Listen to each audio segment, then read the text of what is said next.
पहिली मॅच देवाला नाहीतर मुंबईकरांना.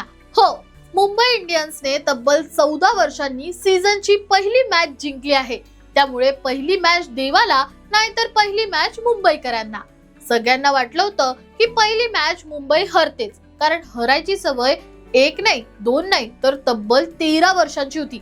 त्यामुळे कोलकाताला वाटलं ही इझी विन आहे आणि त्यातही 221 रन हे मोठं टार्गेट होतं. पण एमआयने गुगली टाकत मुंबईकरांना सरप्राईज दिलं.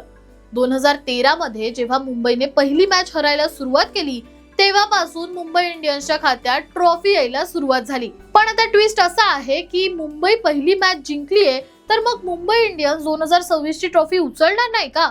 याबद्दल तुम्हाला काय वाटतं कमेंट्स मध्ये सांगा. पण हे ऐकून अटॅक वगैरे यायची गरज नाहीये, कारण यावेळी 12 प्रेडिक्टर्सनी सांगितलंय की मुंबई इंडियन्स टॉप 4 मध्ये असणारच. हार्दिक पांड्याने पहिल्या मॅचच्या दिवशी स्वतः सांगितलं की आमच्याकडे 4 कॅप्टन आहे, आम्ही जिंकूच. आणि एमआयच्या इव्हेंट मध्ये रोहित, सूर्या, हार्दिक यांनी सांगितलेले की यावेळी 6वी ट्रॉफी येणारच. पलटण 14 वर्षांचा वनवास संपलाय खरा, पण हा मोडलेला शाप एमआय वरच उलटणार का ते बघायला तयार राहा. आणि अशाच IPL अपडेटसाठी सबस्क्राईब करा जबरी खबरी.